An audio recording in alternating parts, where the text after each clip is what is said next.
I was just hearing. Today the book is with me. Okay, I think Prabhu had put it on the. Yeah, I don't know Yeah, which. I'm searching Mataji. Yeah. Okay. I'm reading Mati. Wait, Mati. Okay, okay, Prabhu.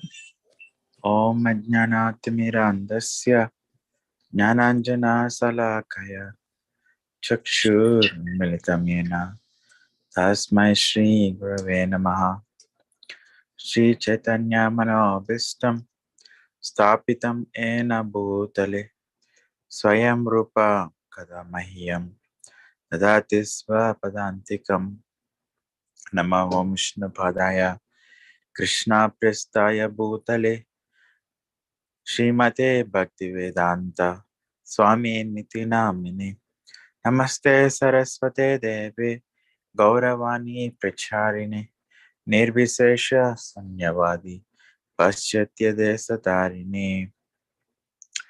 So Srila Prabhupada says, I was very naughty when I was a boy.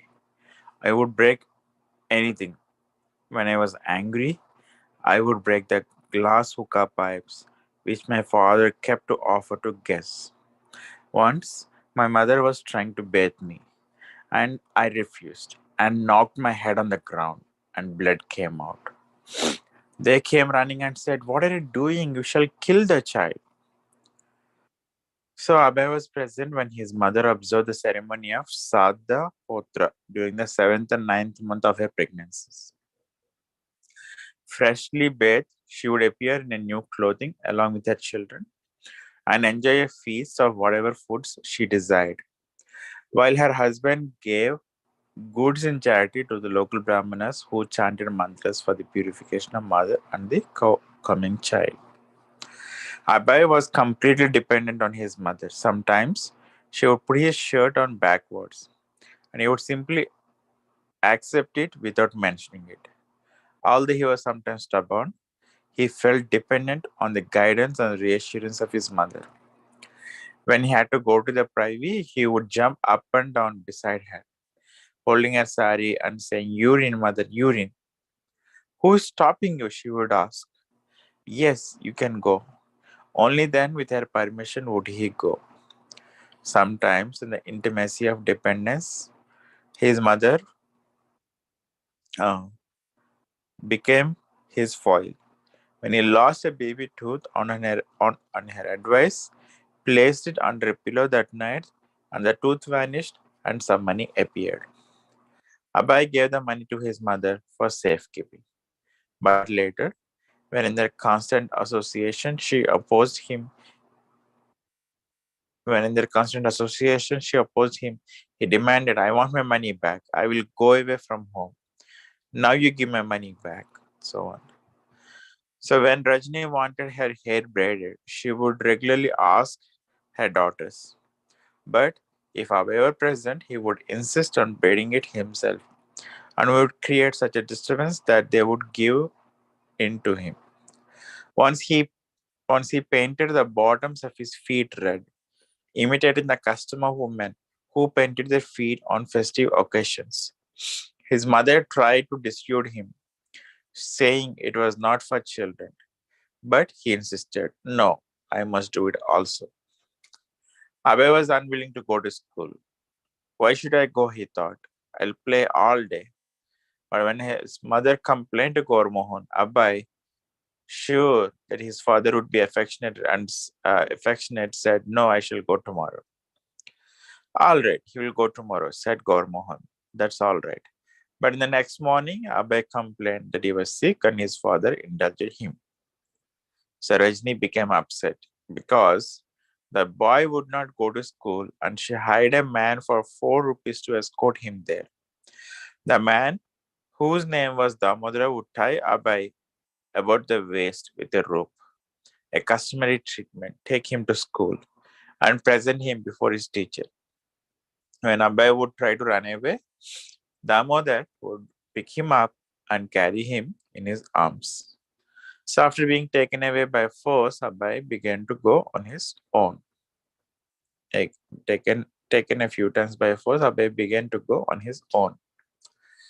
So Abai proved an attentive, well-behaved student. though sometimes he was naughty. Once, when the teacher pulled his ear, Abai threw a kerosene lantern to the floor, accidentally starting a fire. So, in those days, any common villager, even if illiterate, could recite from the Ramayana, Mahabharata, or Bhagavatam. Especially in the villages, everyone would assemble in the evening to hear from these scriptures. So it was for this purpose the Abai's family would sometimes go in the evening to his maternal uncle's house about 10 miles away, where they would assemble and hear about the Lord's transcendental pastimes. They would return home discussing and remembering them, and then go to bed and dream Ramayana, Mahabharata, and Bhagavatam. So after his afternoon rest and bath, Abhay would often go to a neighbor's house and look at the black and white pictures in Mahabharata. His grandmother asked him daily to read Mahabharata from a vernacular edition. So, thus, by looking at the pictures and reading with his grandmother, Abhay imbibed Mahabharata. In Abhay's childhood play, his younger sister Bhavatani was often his assistant. Together, they would go to see the Radha Govinda deities in the Malik's temple. In their play, whenever they encountered obstacles, they would pray to God for help. Please, Krishna, help us fly this kite, they would call as they ran along, trying to put their kite into flight. Abai's toys included two guns, a wind-up car, a cow that jumped when Abai squeezed the rubber bulb attached, and a dog with a mechanism that made it dance. So the toy dog was from Dr. Bose, the family physician, who gave it to him when treating a minor wound on Abai's side. Abai sometimes liked to pretend that he was a doctor, and to his friends he would administer medicine, which is nothing more than dust. Abai was enamored with the Radhyatra festivals of Lord Jagannath held yearly in Calcutta.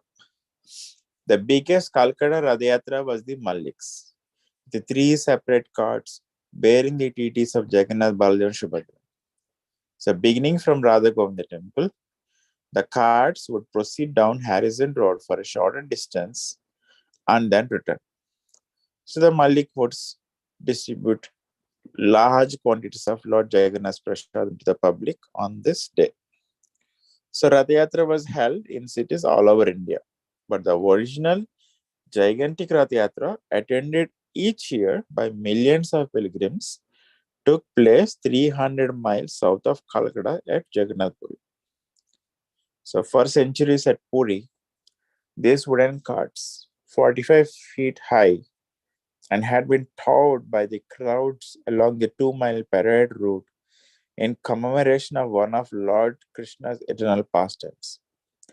Abai had heard how Lord Chaitanya himself, 400 years before, had danced and led ecstatic chanting of Hare Krishna at the Puri Rath Yatra festival. Abai would sometimes look at the railway timetable or ask about the fate of Vrindavan and Puri, thinking about how he would collect the money and go there. So Abai wanted to have his own cart to perform his own Rath Yatra. And naturally, he turned to his father for help. Gaur Mohan agreed, but there were difficulties. So when he took his son to several carpenter shops, he found that he could not afford to have a cart made.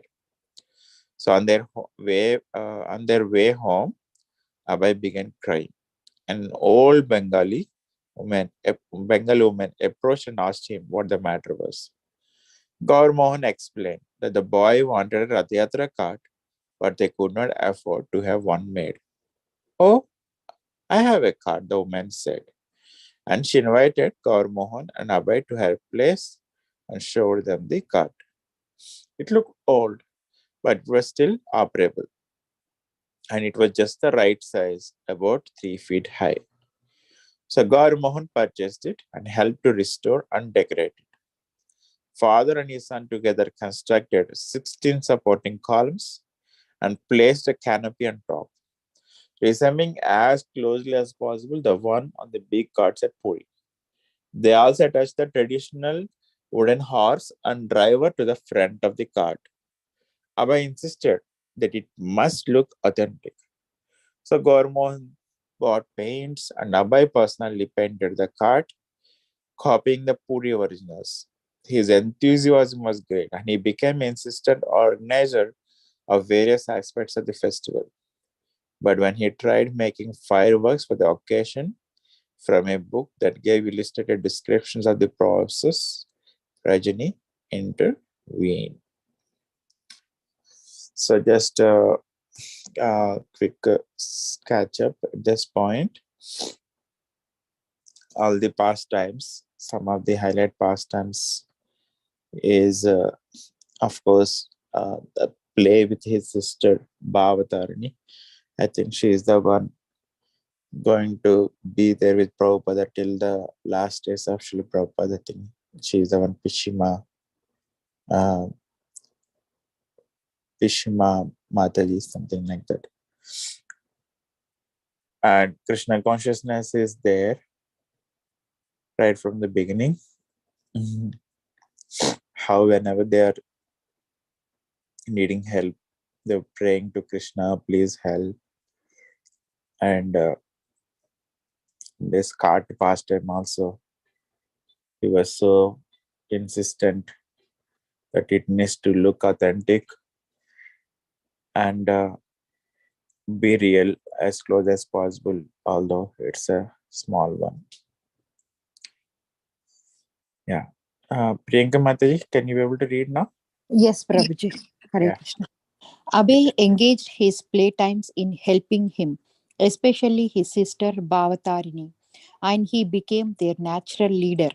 Responding to his entreaties, amused mothers in the neighborhood agreed to cook special preparations so that he could distribute the prasadam at his Rathayatra festival.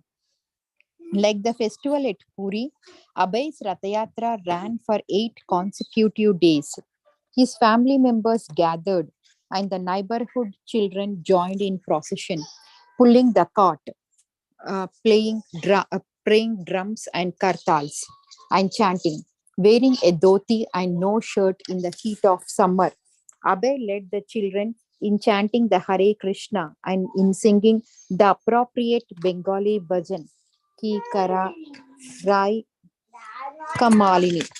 What are you doing, Srimati Radharani? Please come out and see. They are stealing your dearmost treasure, Krishna, the black gem. If the young girl only knew, the young boy, Krishna, treasure of her heart, is now forsaking her. Abhay copied whatever he had seen at adult religious functions, including dressing the deities, offering the deities food, offering arati with a ghee lamp and incense, and making prostrated obeisances. From From Harrison Road, the procession entered the circular road inside the courtyard of the Radha Govinda temple and stood a while before the deities. Seeing the fun, Gaura Mohan's friends approached him. Why have not you invited us? You are holding a big ceremony and you don't invite us? What is this? They are just children playing, his father replied. Oh, children playing? The man joked.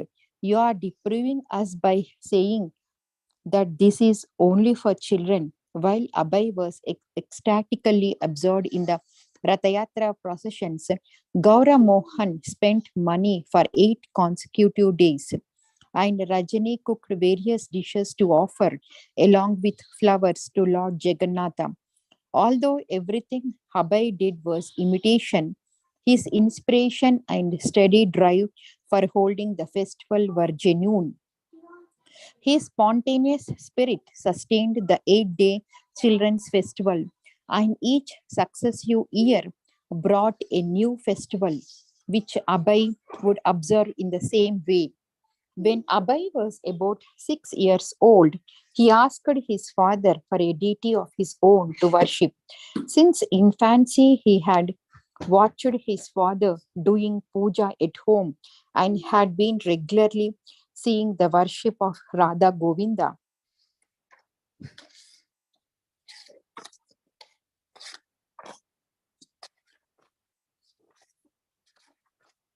So many pictures. Radha Govinda, I'm thinking, when will I be able to worship Krishna like this? Oh, on Abhay's request, his father purchased a pair of little Radha Krishna deities and gave them to him. From then on, whatever Abhay ate, he would first offer to Radha and Krishna, and imitating his father and the priests of Radha Govinda, he would offer his deities a ghee lamp and put them to rest at night. Abhay and his sister Bhavatarini became dedicated worshippers of the little Radha Krishna deities, spending much of their time dressing and worshipping them, and sometimes singing bhajanas. Their brothers and sisters laughed, teasing Abhay and Bhavatharini by saying that because they were more interested in the deity than in their education, they would not live long. But Abhay replied that they did not care. Once a neighbor asked Abhay's mother, "How old is your little son?" "He's 7." She said, as Abhay listened with interest. He had never heard anyone discuss his age before, but now he understood for the first time. "I am 7." In addition to the education Abhay received at the kindergarten, to which he had at first been forcibly dragged, he also received private tutoring at home from his fifth year to his eighth. He learned to read Bengali and began learning Sanskrit. Then in 1904, when he was 8 years old, Abhay entered the nearby Muti Lal Seal Free School on the corner of Harrison and Central Roads.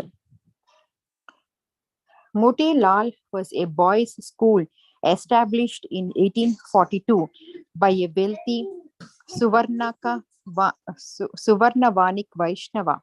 The building was stone, 2 stories, and surrounded by a stone wall. The teachers were Indians and the students were Bengalis from local Suvarnavanik families, dressed in their dressed in their dhotis and kurtas. The boys would leave their mothers and fathers in the morning and walk together in little groups, each boy carrying a few books and his tiffin. Inside the school compound, they would talk together and play until the clanging bell called them to their classes.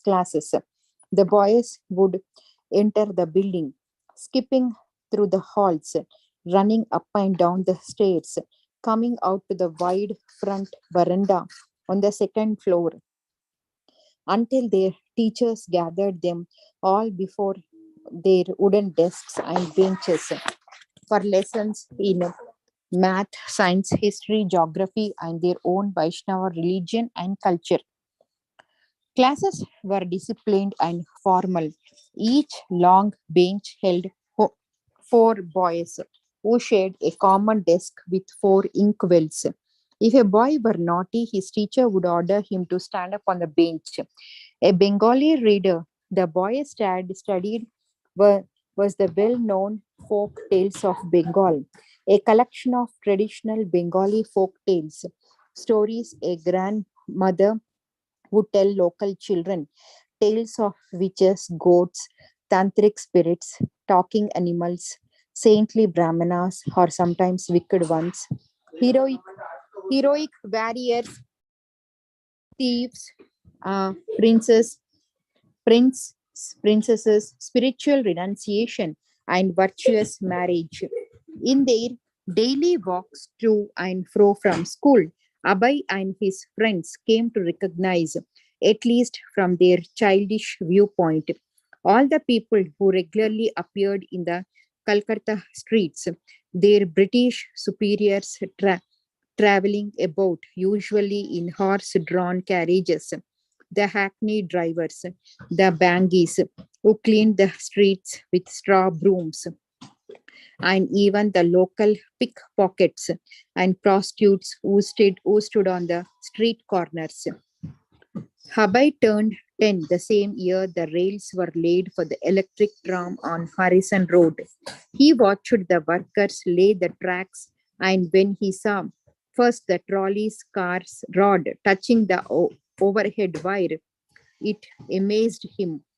He daydreamed of getting a stick, touching the wire himself, and running along by electricity. Although electric power was new in Calcutta and not widespread, only the wealthy could afford it in their homes. Along with the electric tram came new electric street lights, carbon or lamps, replacing the old gas lights. Abhay and his friends used to go down the street looking on the ground for the old used carbon chips, which the maintenance man would leave behind.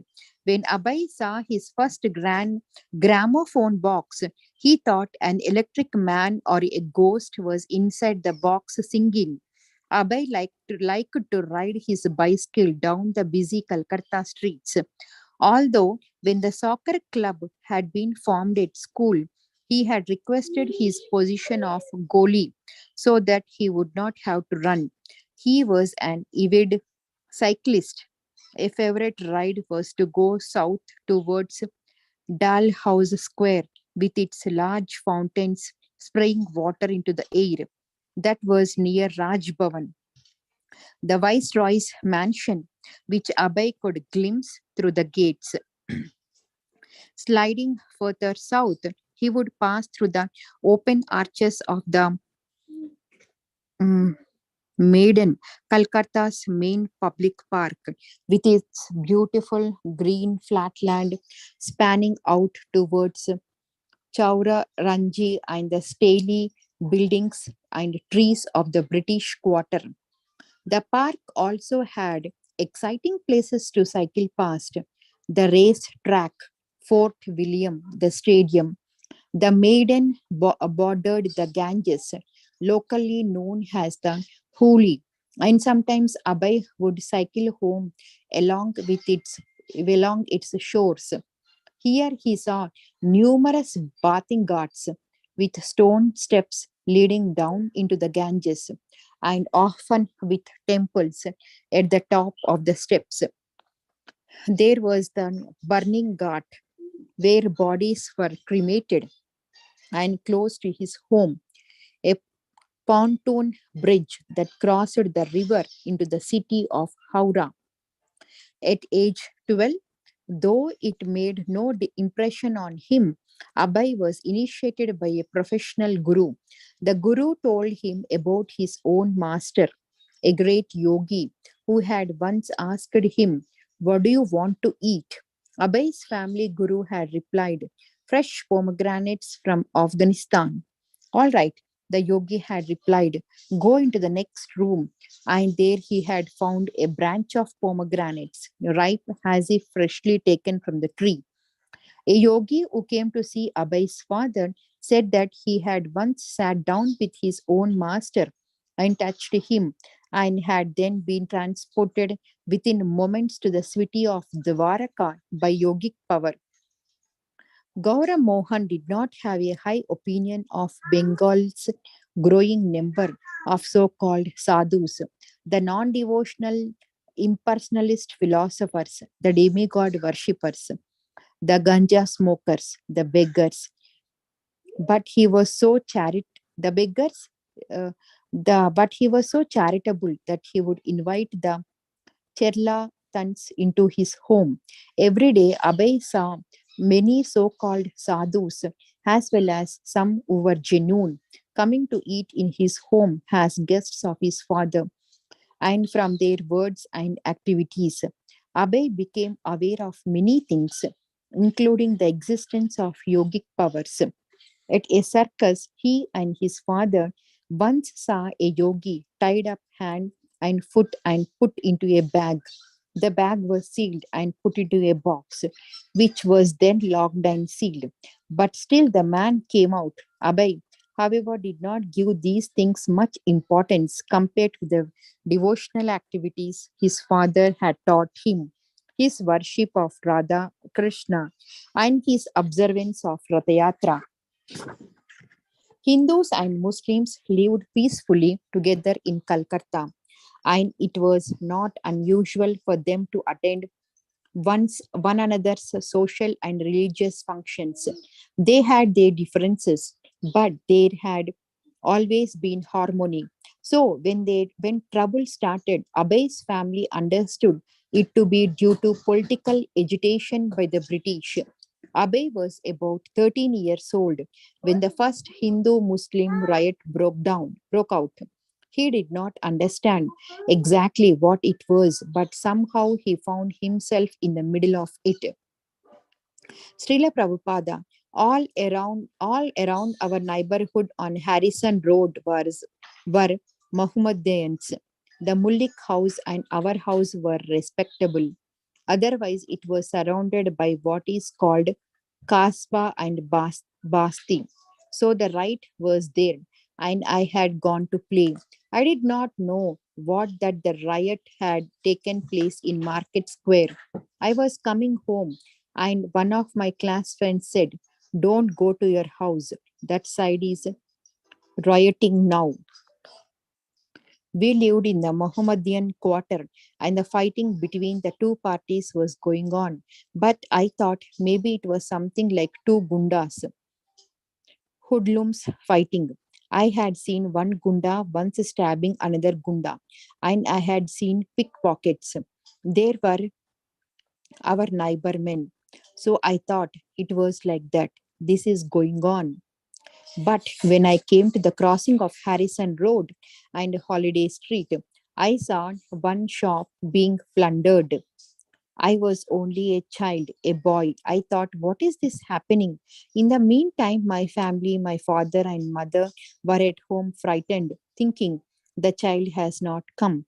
They became so disturbed. They came out of the home expecting where from the child will come. So, what could I do?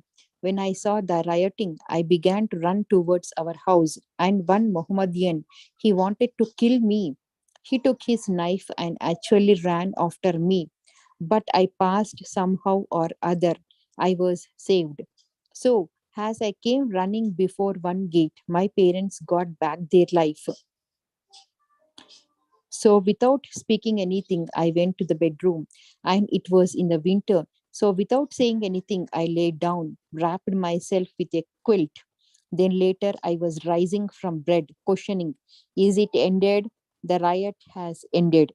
When Abhay was 15, he was afflicted with beriberi, and his mother, who was also stricken, regularly had to rub a powder of calcium chloride on his legs to reduce the swelling. Abhay soon recovered, and his mother, who had never stopped any of her duties, also recovered. But only a year later, at the age of 46, his mother suddenly died. Her passing away was an abrupt lowering of the curtain, ending the scenes of his tender childhood. His mother's affectionate care, her prayers and mantras for his protection, her feeding and grooming him, her dutifully scolding him. Her passing affected his sisters even more than him, though it certainly turned him more towards the affectionate care of his father. He was already 16, but now he was forced to grow up and prepare to enter on his own into worldly responsibilities. His father gave him solace. He instructed Abhay that there was nothing for which to lament.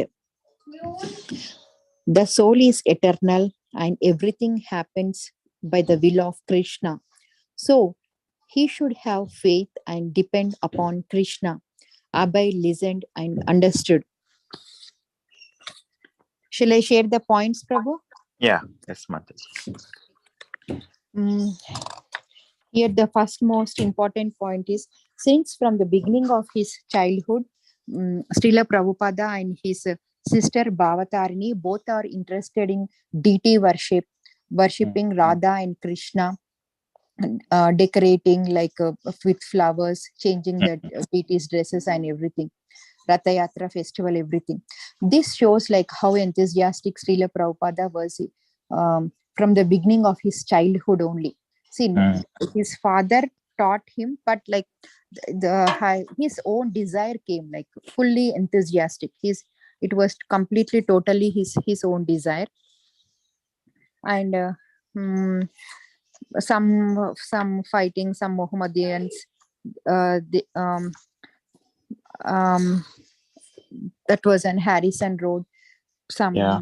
Something Prabhuji, but not like main, not take home points. Yeah, and yeah.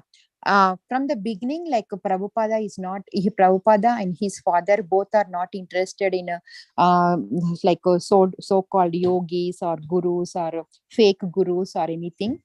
They were genuine from the beginning, like they know the only the about the importance of spiritual life, spiritual gurus, not the magicians or the yogis or so-called like fake gurus. They are only interested in spiritual gurus, and they Spiritual. used to give lot of charity, and they used to feed like nicely to the saintly people.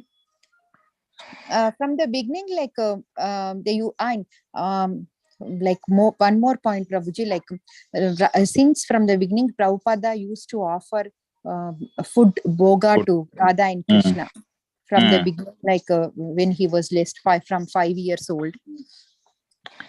And his mother passed away at the age of 46, and he was just 16 years old. But the last and the see like Prabhupada's father is also one kind of shiksha guru to Prabhupada. See, like last sentence he told that there was nothing for which to lament. The soul is eternal, and everything happens by the will of Krishna. So he should have faith and depend upon Krishna. Nice words, Prabhuji. Yeah, it was touching for me. Yeah, Abhay listened and understood. Like, see, a person will have so many Shiksha Gurus now, Prabhuji. Like, not only Diksha Guru be only one, but so many Shiksha Gurus to learn. And his first Shiksha, Prabhupada's Shiksha Guru is his father, directly. Yeah. Yes, Because he Mataji. was also devotional. He provided Ratha Yatra, cart, Radha Krishna deities, and everything he arranged. Exactly.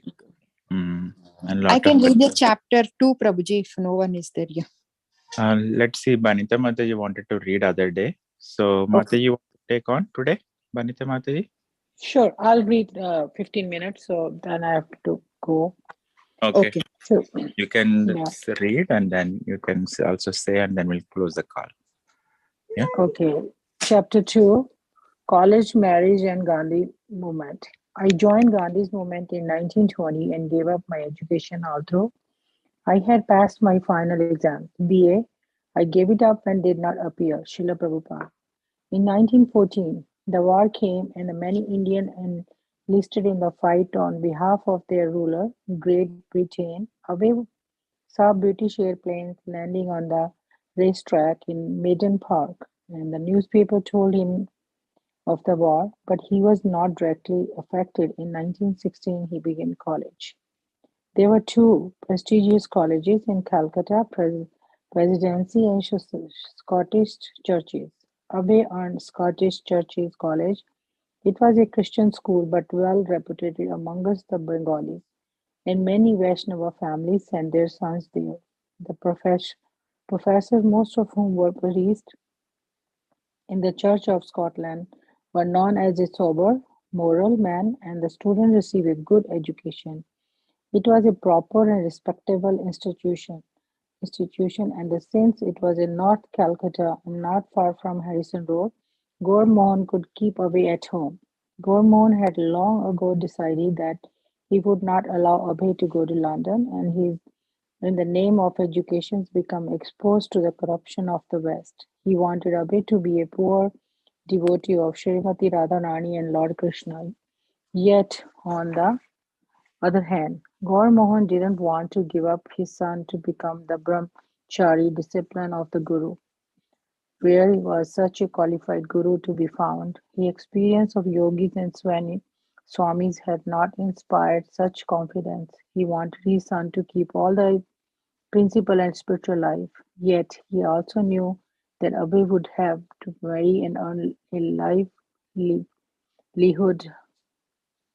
Under the circumstances, enrolling Abhay in Scottish Church College was the most protection Gore Mohan knew to give his son. The college had been founded by the Reverend Alexander Duff, the Christian missionary who had gone to Calcutta in 1830, the pioneer of getting Indians and appreciate European civilization and reveal. Duff had first founded the General Assembly institution for propagation of the gospel through education at once liberal and religious on Western principle and with English as a medium of instruction in the higher class.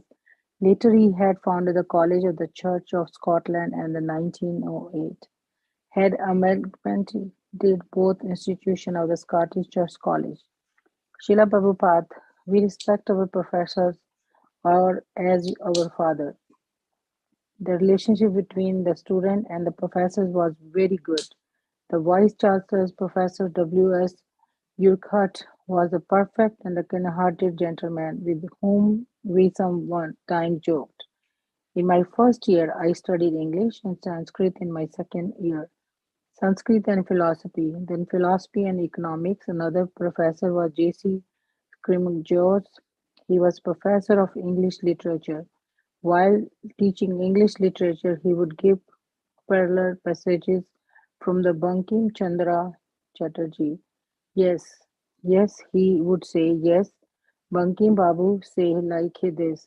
He had studied Bankim's literature and compared Bankim Chandra Chatterjee to Walter Scott. In those days, Dickens and Sir Walter Scott were two very great English literature men. So he taught us those novelists and the relationship was very nice. Abhay became a member of the English Society and would recite Keats, Shelley, and other poets of his classmates. As a member of the Sanskrit Society, he recited the Gita, and some of his fellow students especially noted how eloquently he recited the 11th chapter, describing the universal form of Krishna. He also played soccer and took part of the athletics. Amritlal Bose, the famous organizer and the director of the theatre, all rehearsed Abhay and a group of his classmates in a drama from the life of Lord Chaitanya, since Chaitanya Lila was available in the public theatre for half a rupee. Mr. Bose argued, what was the need for the muted production? And his answer was, they should appreciate your performance of Lord Chaitanya so much that after seeing it, they will agree never to sin.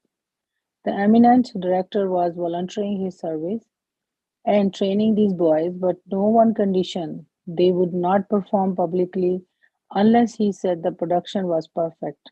For more than a year, Abhay and the others rehearsed for Chaitanya play until finally their director allowed them to stage a public performance. Abhay, playing the part of Advaita Acharya, noticed that many people in the audience were crying. At first, he could not understand why, but then he realized that because players had been well trained and because they were sincere, and the audience was moved. That was Abhay's first and last dramatic performances. Abhay psychology teacher, Professor Urquhart, gave evidence that women's brain weighted less than men's. His economics professor lectured for Marshall's theory that family affection is the impetus for economics development. In Sanskrit, Abhay used to text by Roy and Webb that describes Sanskrit as the mother of all the languages. While studying Kalidasa Kumara Sambhava in Sanskrit, Abhay was impressed by Kalidasa's explanation of the word dhira, which means undisturbed or self-control. According to the Kalidasa, once long ago, Lord Shiva was sitting in a deep meditation because the demigods were at war with the demons. They wanted a commander in chief born from the semen of Lord Shiva. So the demigod sent a beautiful young girl, Parvati, to interrupt with meditation. All through Parvati worshipped Lord Shiva and even touched his genitals. He was not disturbed. His resistance to temptation was a perfect example of being Dhira. As at other British-run schools in India, all the European teachers of Scotland churches had to learn the local language. Once Professor Urquhart walked past away, and the group of students, as they were eating some peanuts and talking together, one of the students speaking in Bengali made a joke at Professor Urquhart's expense. To their surprise, Professor Urquhart immediately turned to the jokester and answered in Bengali, and the Abhi and the other felt ashamed. Bible study was compulsory. The Bible Society had issued each student a beautifully bound Bible, and each morning everyone gathered in scripture reading, prayers, and hymns. One of the professors criticized the Vedic teaching of karma and transmigration of the soul. In the court of law, one cannot be prosecuted for the crime rulers unless there is a witness. Similarly, he argued all through, according to Hindus, and soul of suffer in his present life for the misdeed of his past life. Where is the witness to these misdeeds? Abhay was displeased to hear this criticism, and he knew how to refute it.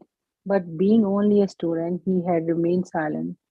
Socially, he was inferior, and a student had little scope to challenge a professor. But he knew that the professor's argument against karma was insubstantial. He knew there was a witness. Some of the students, having come to Calcutta from small villages, viewed the big city and the presence of so many Europeans with a bewilderment and a timidity. But to Abhay, Calcutta and the British were not alarming, and he even held a certain fondness of the Scottish teachers. All through, he looked up to them with a mixture of awe, distance, and some tension. He admired this moral uprightness and their gentlemanly, courteous behavior with the boys. They seemed to him kind-hearted. The governor of the Bengal, who was Scottish, once came to Scottish Churches College visiting all the classrooms. The rooms were large, holding 150 students, but Abhay had a front row seat and get close look to the famous governor, the Marquis of Zetland.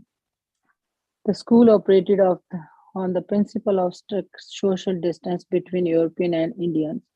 Even the Bengalis faculty members, being the supposedly inferior race, had to use the faculty lounge separate from that of the European professor.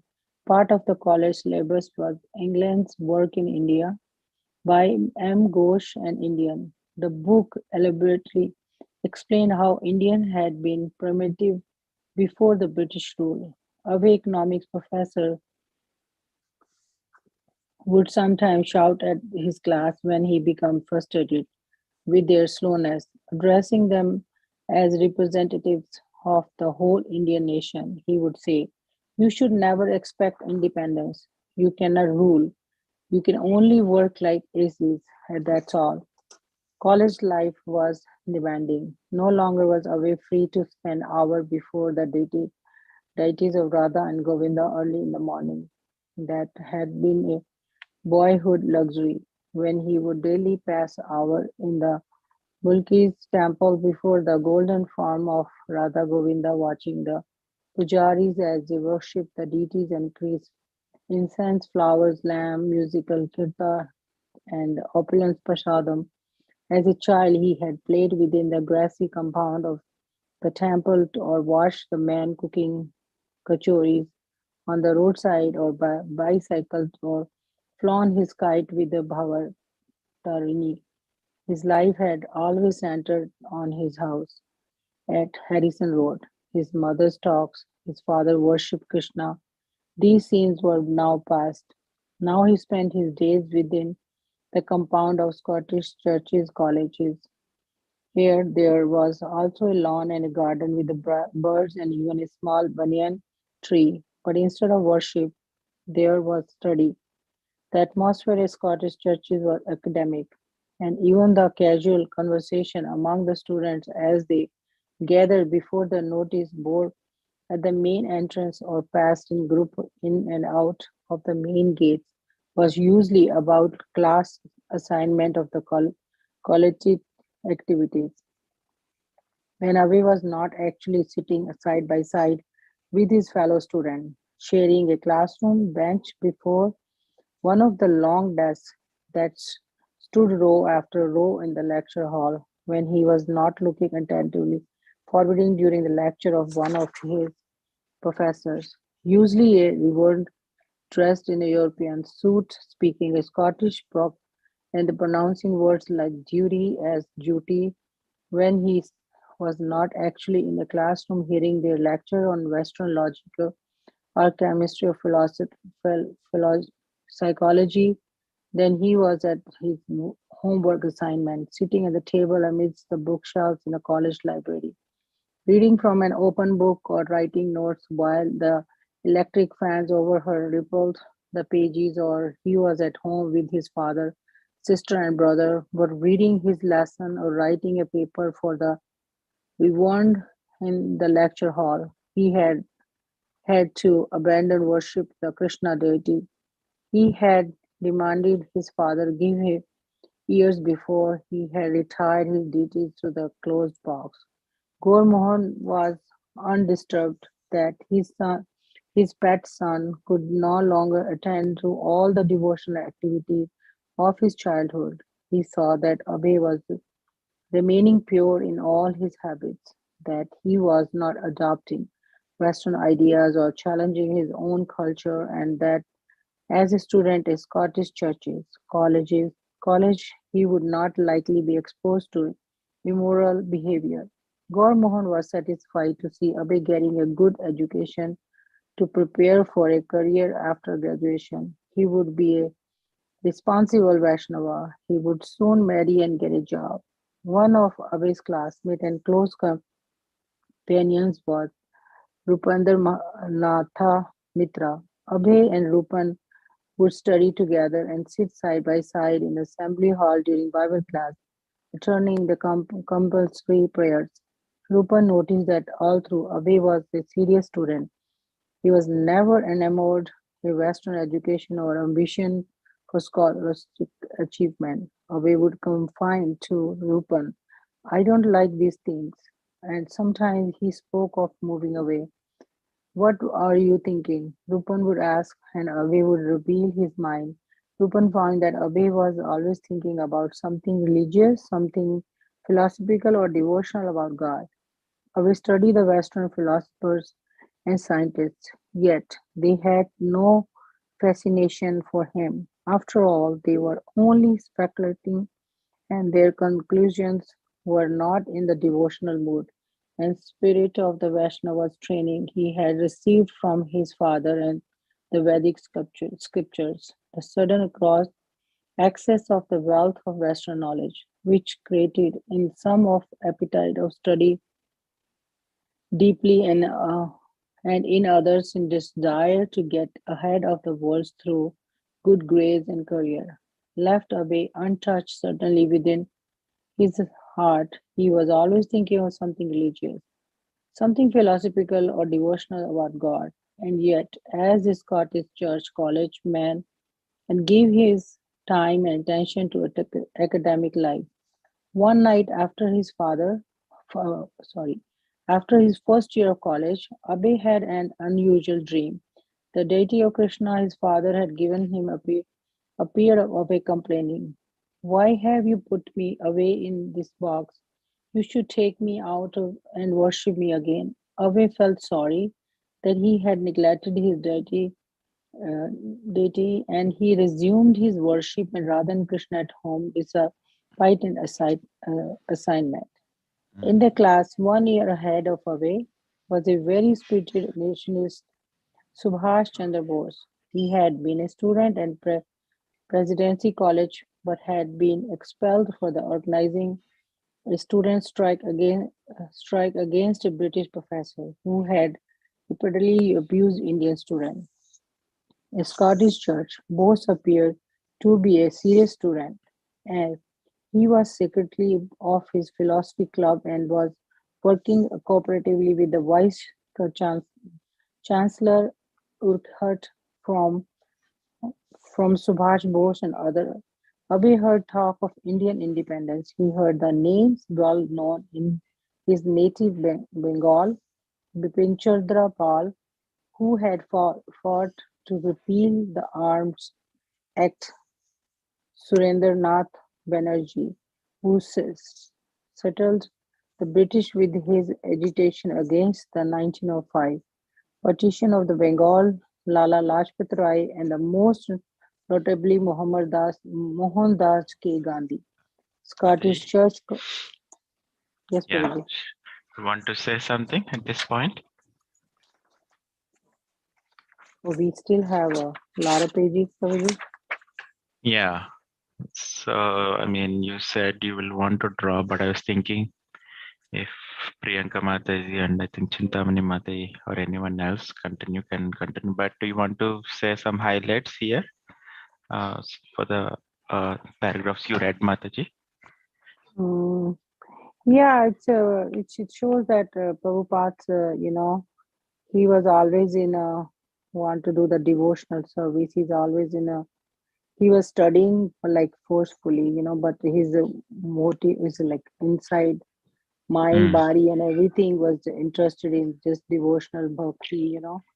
mm, So even though he's going to the college, and he forcefully he goes to the Christian classes and lecture, but he never pay attention. He's always motivated to, you know, uh, do the his Krishna heart is bhakti, attracted to Krishna. Mm, hard bhakti to Krishna, mm, and when they did the drama, so everybody audience was so like they were like freeze themselves. They start crying because they're enjoying so mm, much, so I think that shows like when you start doing devotional service, it's automatically comes from inside from your heart, mm, you know. mm, So mm, that's what Prabhupada.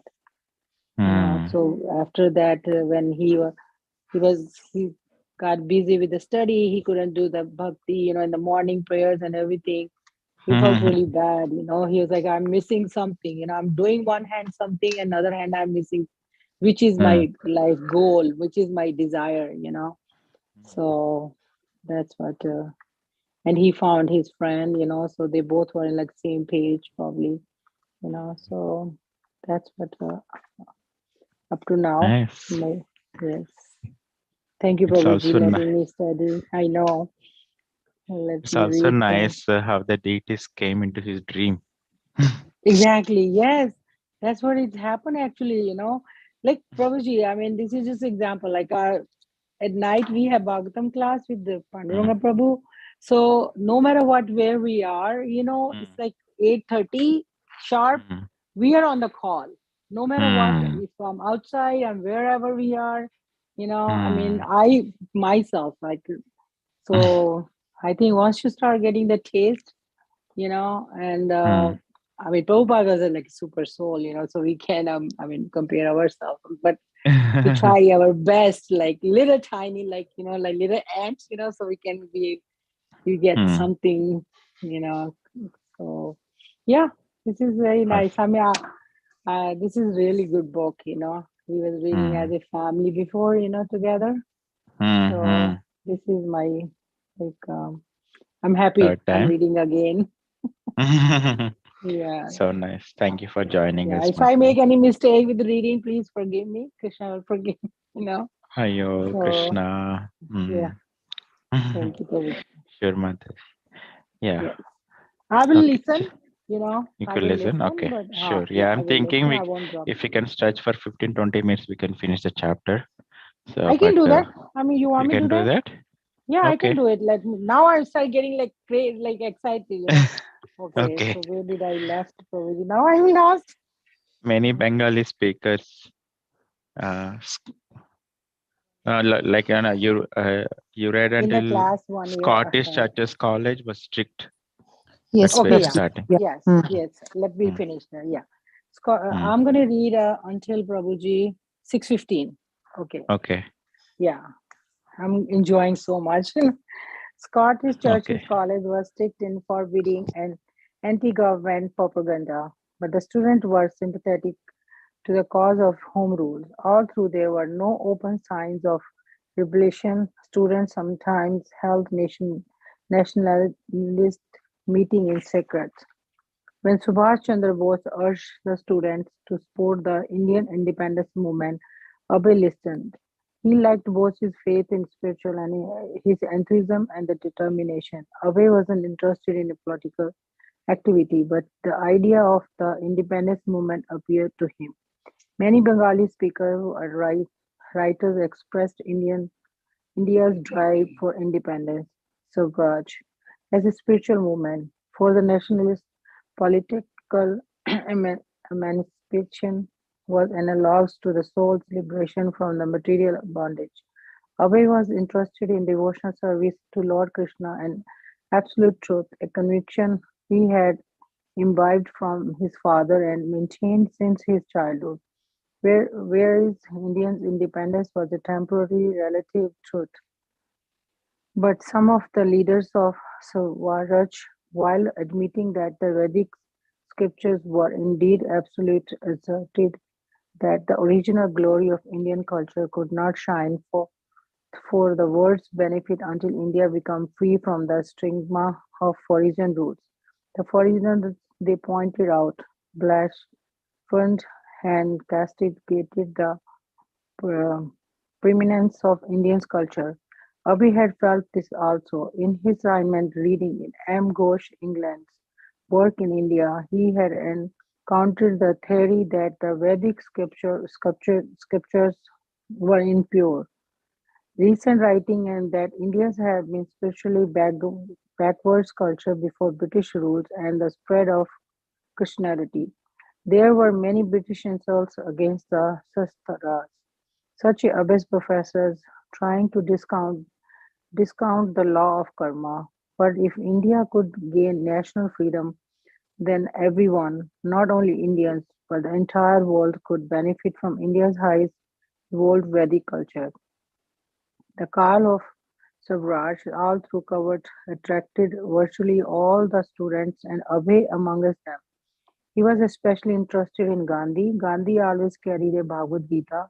He daily read Lord Krishna's holy words and spoke being guided by the Gita above all the other books. Gandhi's personal habits were pure. He abstained from the intoxication, meat eating, and sex. He lived simply like a sadhu, yet he seemed to have more integrity than the begging sadhus. Abhay had seen so many times. Abhay read his speeches and follow his activities. Maybe Gandhi could carry spirituality into the field of action. The Gita's truth, Gandhi proclaimed, belongs in the most prominent place, where the Gita not only could be read but could work for everyone's freedom. And the symbol of that freedom was Swaraj. Nationalist sympathy at Scotland churches colleges remained underground during Abhi's years as a student. It was a prestigious school. A student had to study very seriously to obtain a degree there, and he could then look forward to a fine career. To speak openly against British rule in a favor of independence meant to risk being expelled, to lose education and the career. Only the most rebellious would there. So the student met, uncovered, and listened to the revolutionary leaders. He wants Surja. He wanted independence, our own government, our own schools.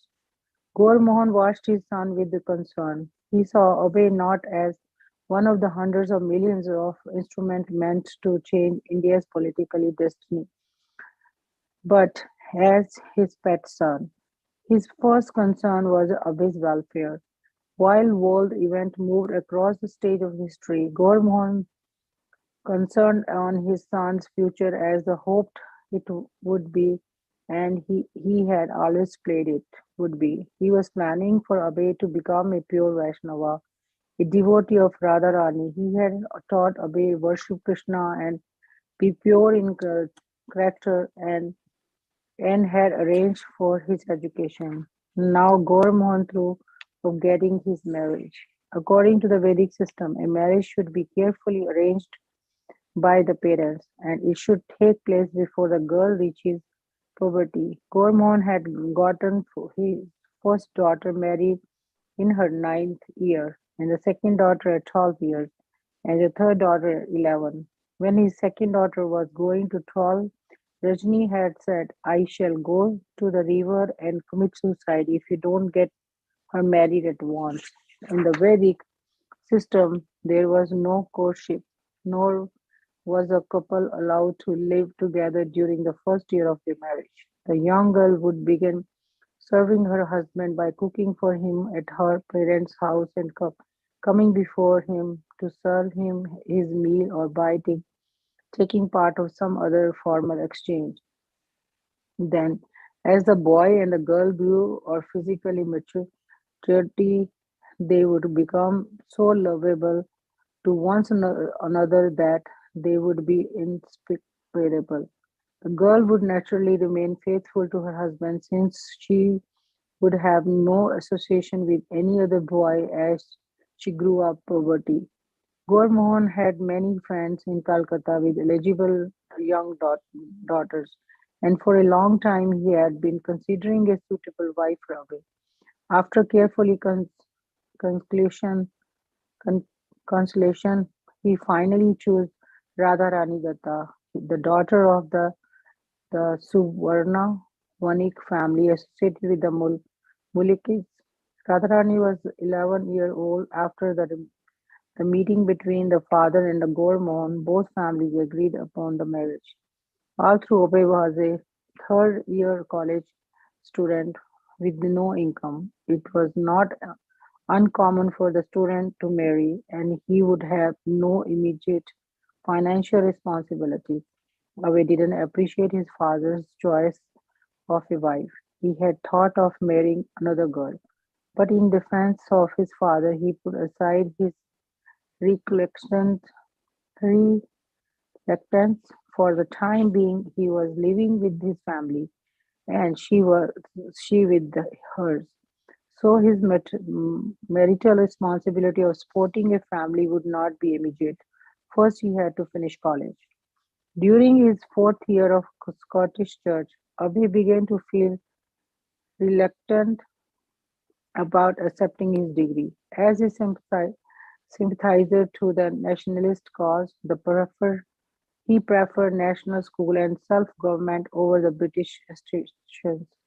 But he could see that as yet, no such alternatives existed. Gandhi, however, was calling on Indian students to forsake their studies. The foreign-run schools, he said, instilled a slave mentality.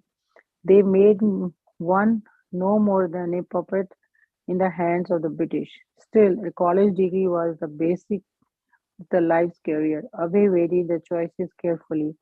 Gaur Mohan didn't want Abhay to do something he would later regret.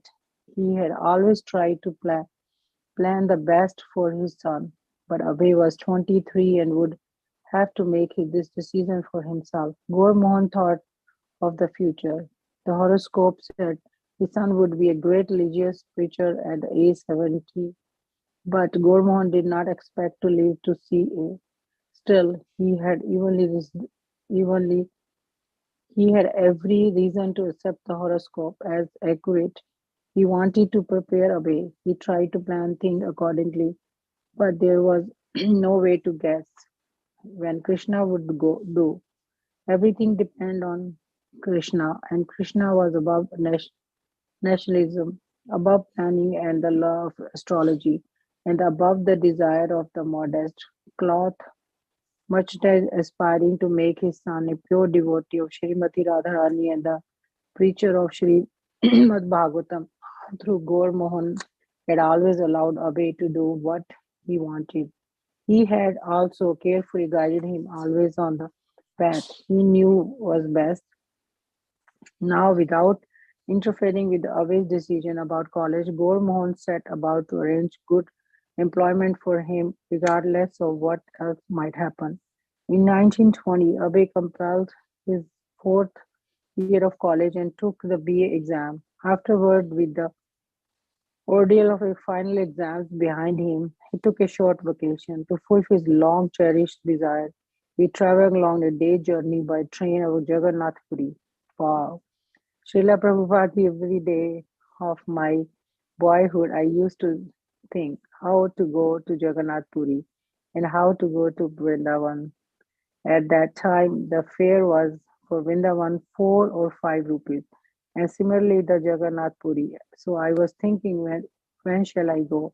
I took the first opportunity to go to Jagannath Puri. Hare Krishna. Thank you, Prabhuji. Thank you, Mataji. So nice. It was really Priyanka wonderful. Mataji or Chintamani Mataji, will you be able to stretch next 15 minutes and see if we can finish? Or should we start tomorrow? Prabhuji, there's only 2-3 pages left. Why don't we, somebody can read? So it's only like 1, 2, 3, 4, 5. It's like 20 minutes reading. If somebody wants, Prabhuji. I cannot. Okay. Thank you, Prabhuji. Prabhuji getting ready to go to Maharaj Getting program. ready. So, Okay. yeah. So we shall read tomorrow then. Yeah. So we'll read from he walked along the same broad streets where Rathayatra procession has passed. Okay. Thank you, Okay, Prabhuji. everyone. Hare Krishna. Hare Krishna, Prabhuji. Hare Krishna.